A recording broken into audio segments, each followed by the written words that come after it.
इस वक्त जो होता है ना चुनाव के समय, मुसलमान को ही टारगेट किया जाता है। भाजपा की तो खुली मुखालफत मुसलमान लेता है, उसके बाद जो सेकुलर पार्टियां हैं वो भी मुसलमान को नजरअंदाज करती हैं। इसी कारण ये जो 2024 का चुनाव है इसमें सर मोदी जी सब पर भारी हम चाहते हैं, हमने 2014 में इसीलिए चुना था। लेकिन मोदी जी भारी कहाँ हुए सर? मोदी जी पर भ्रष्टाचारी भारी हो गए। क्या बात कर रहे हैं? अजीत पवार भारी हो गए, उन पर हेमंत बिस्वा शर्मा भारी हो गए, नारायण राणे उन पर भारी हो गए। लेकिन जो इस वक्त देश के हालात है बहुत नाजुक हालात है। जिस तरीके से भारतीय जनता पार्टी ने पूरे चुनाव में सिर्फ और सिर्फ हिंदू मुसलमान, मंगलसूत्र और सबकी संपत्ति बांटकर मुसलमानों को दे दी जाएगी। कांग्रेस अगर आएगी तो मुसलमानों को दे देगी। एक बार बताइए देश के मुसलमानों की हालत क्या है?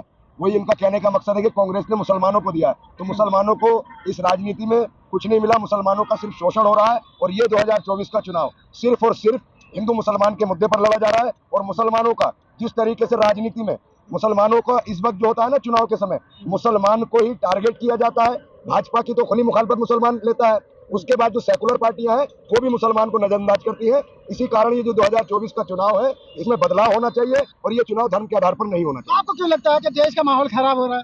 भैया आप देख लीजिए, प्रधानमंत्री जी के बयान देखिए आप, और भाजपा के नेताओं के बयान देखिए। भाजपा के 4 सांसदों ने ये कहा है कि हम संविधान को बदल देंगे, हैगड़े जी ने कहा, लल्लू जी ने कहा, और तमाम उनके नेताओं का सिर्फ और सिर्फ जो बयान है। सीपी जोशी ने राजस्थान में क्या कहा कि इस बार अगर मोदी जी प्रधानमंत्री बने तो बाबर की नस्लें भी जय श्री राम बोलेंगी।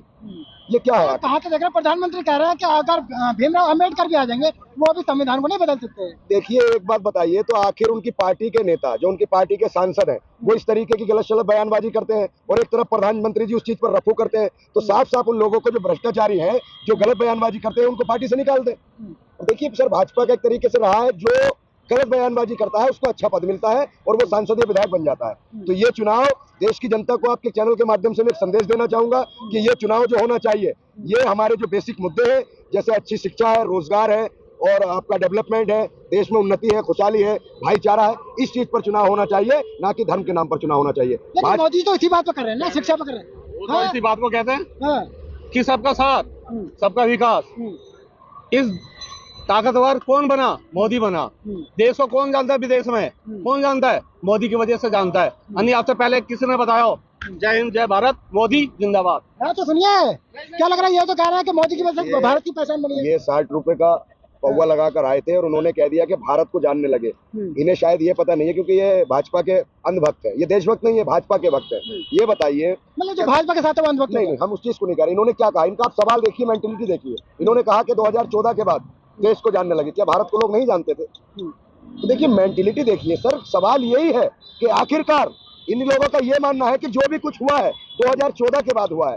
तो देखिए हम सही और गलत का सर फैसला करना जनता को है। जनता धर्म के नाम पर वोट देगी, जातिवाद के नाम पर वोट देगी, मंदिर मस्जिद के नाम पर वोट देगी, या अपने आने वाले बच्चों के मुस्तकबिल के लिए वोट देगी। देखिए सर, चुनाव के लिए हम पार्टियां क्यों चुनते हैं? गांव का मुखिया हो, विधायक हो, एमपी हो, प्रधानमंत्री हो, मुख्यमंत्री हो, हम अपनी जो बेसिक चीजें हैं, जो मूलभूत मुद्दे हैं, उनके लिए हम सरकार का गठन करते हैं कि हमें अच्छी शिक्षा मिले, हमें रोजगार मिले, हमारा जो लॉ एंड ऑर्डर है, कानून व्यवस्था अच्छी होनी चाहिए और जो फैसिलिटी है वो हमें अच्छी मिले। हम इसलिए चुनाव करते हैं सर। मोदी जी कहते रहे हैं गरीबों का आशीर्वाद मेरे लिए पूंजी है। नहीं, देखिए गरीबों ने उन्हें 2 बार लगातार आशीर्वाद दिया है। 14 में पूर्ण मेजोरिटी से मोदी जी की सरकार बनी, 19 में पूर्ण मेजोरिटी से सरकार बनी।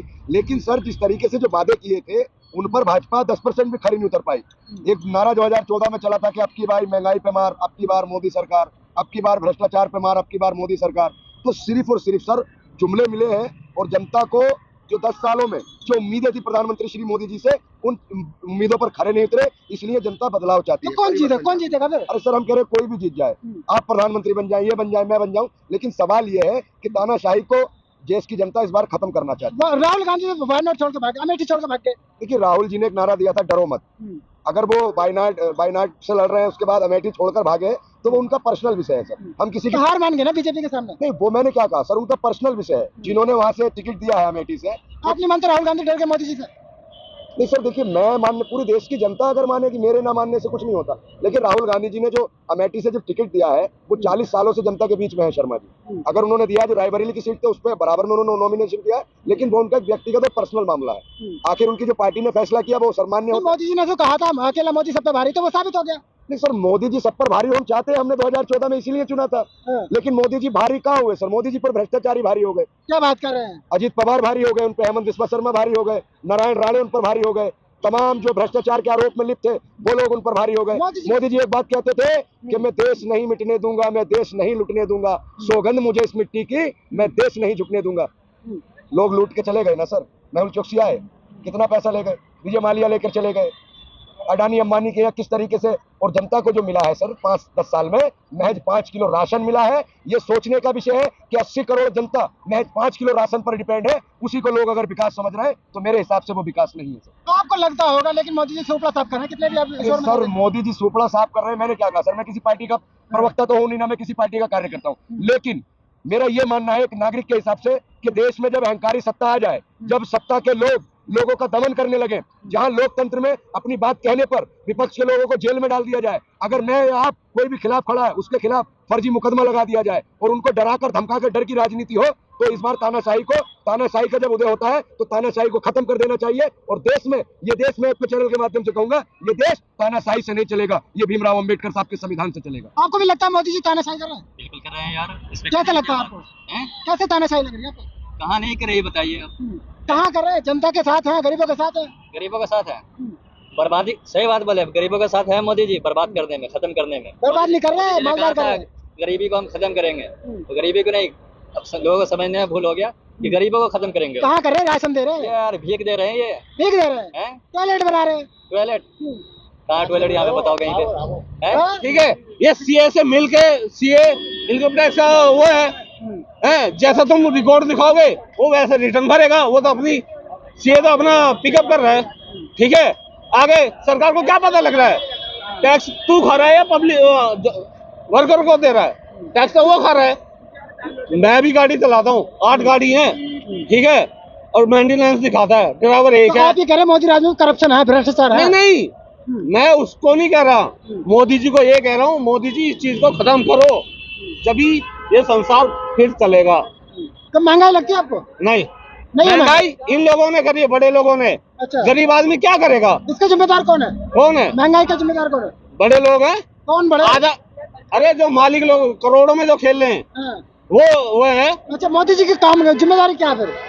है? मोदी जी की जिम्मेदारी मोदी जी ने पावर ओके रखी है। और हमें एक चीज बताओ कि मोदी जी ने ये कर दिया, अब हम एक चीज बोल रहे हैं, बहुत बड़ी बात बोल रहे हैं। केजरीवाल दिल्ली में हैगा, पानी नहीं मिलता था कभी, आज लेट से क्या कह रही हैं, मैं वहीं पे ही काम कर रहा हूँ, बताते हैं कि इलेक्शन चल रहा है, पानी भी मिल रहा, बिजली फ्री, हर चीज यहाँ कहाँ है? ये बात सुनो, कुछ फ्री है? बात सुनो, इस रोड पे मोदी जी ने नहीं की क्या? मोदी जी ने सुविधा मोदी जी ने क्या करा? जहाँ 400 का सिलेंडर था 1200 का हो गया। ये तो कह रहे एक मिनट, मैंने पता यही बोला था, राशन 3 किलो गेहूं में किसी का गुजार, किसी एक कमी हो रहा है। हाँ बोलिए। यहाँ भी करप्शन है, यहाँ भी हमारा 20 किलो मिल रहा था, 5 किलो वो भी खा रहा है राशन वाला, ये भी दोगली खुद खा रहा है। 20 किलो मिल रहा था, 20 किलो दे, 5 किलो खुद खा रहा है। ये करप्शन ये देखो है ना। अच्छा, मोदी ने, बात सुनो, जब आए थे प्रधानमंत्री, फर्स्ट टाइम बने थे, इस हाईवे पे क्या रोड था? 2 ही रोड थे, और जाम कितना लगता था, पैदल जाते थे वहां से बासठ से और विजयनगर तक। अब ये रोड भी बना दिया और रोड पिकअप कर दिया।